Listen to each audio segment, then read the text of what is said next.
All right, how are we? Let's go. Go ahead. Coach obviously told us about Cam. You guys losing him for the rest of the year. So EJ's come back after being injured earlier, had some big catches on Saturday. Just, I guess, obvious question, how big is it to get him back when you're losing a guy like Cam? Yeah, I mean, because if they both would have been out, then you get pretty thin pretty quick, right? So it's a good thing. And the thing about EJ is you can see that, he really, I call it fresh legs, but I mean, because of the time he missed, his body's rested and he's ready to go. So he's playing at a good speed right now, and his confidence is growing. You can tell every time out there his confidence is growing with the offense and speed of the game and all that. So it's really good to have EJ. Obviously, Cam's a big loss, but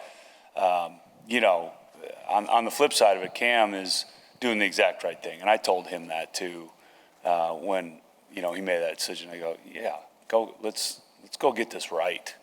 Is what I told him. So, So, did I answer the question? Okay, good. All right, next.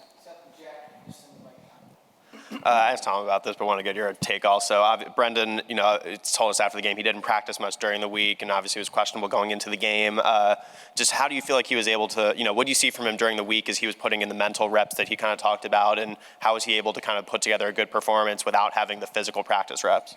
Yeah, well, it's an aberration for sure, because that's not usually how football works, but credit to him on the extra prep that he did, because you can't, football's a game of, at the quarterback position, you're mental and physical, and he was obviously very limited in his physical, so he upped his mental preparation, and he got some, walk-through reps there too, which helps operate and things, but no, credit to him. I mean, I thought it was a whale of a game by him, all things considered. Certainly not perfect. We certainly have a long ways to go.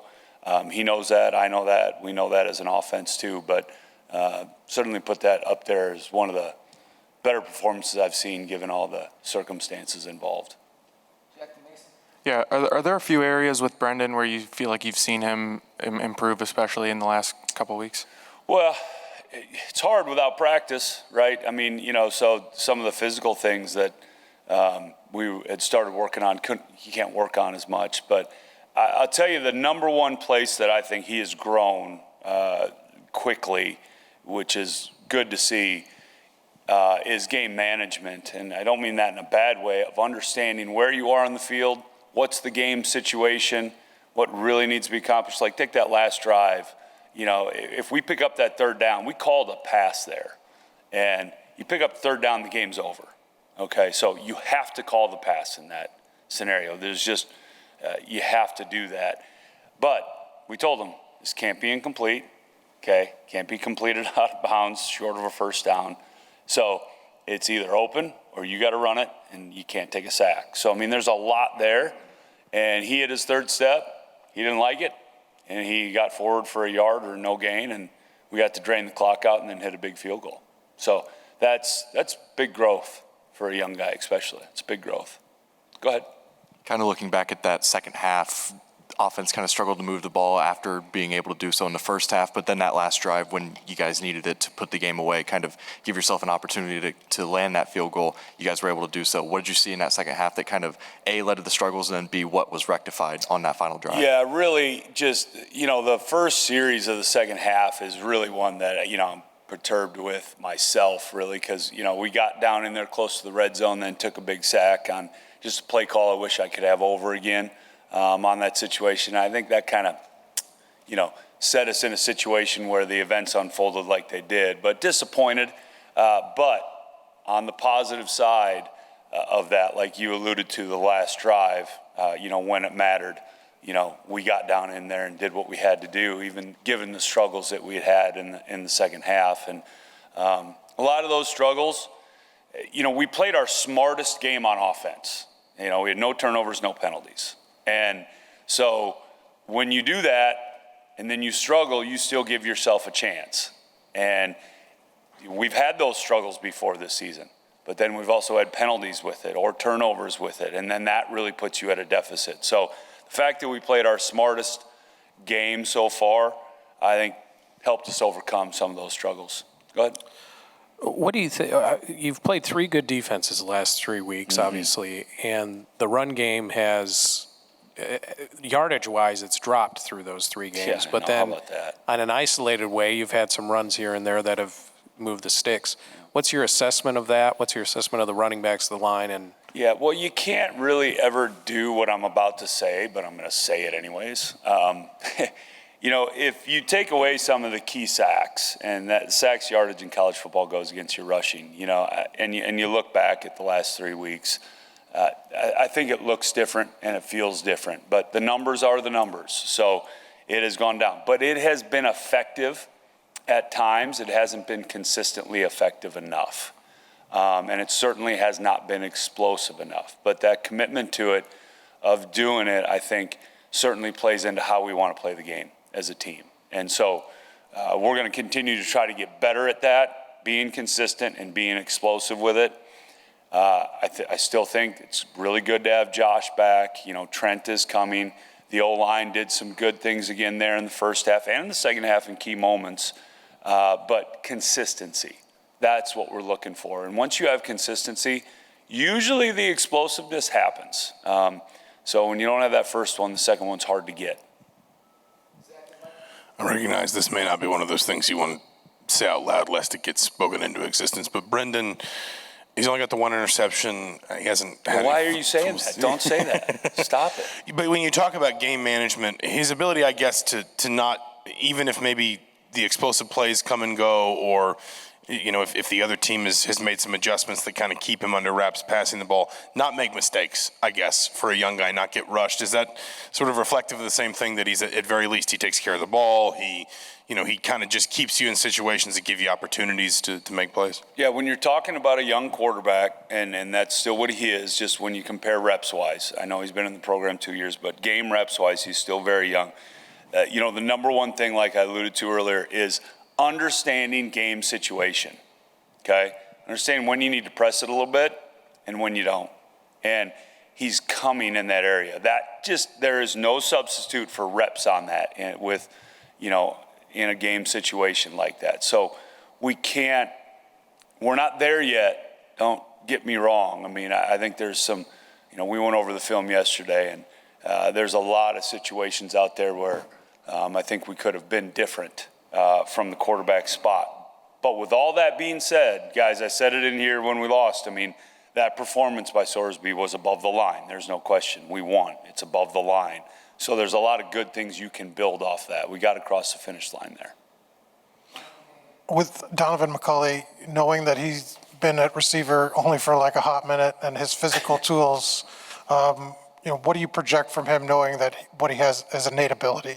Well, I don't know. I mean, if I knew the future, you and I can go to Vegas and we don't have to do this anymore, right? Yeah, let's do that. Yeah, I think if Dono keeps working the way he has been working, the improvement, you're just seeing it go at kind of a pretty steep incline right there.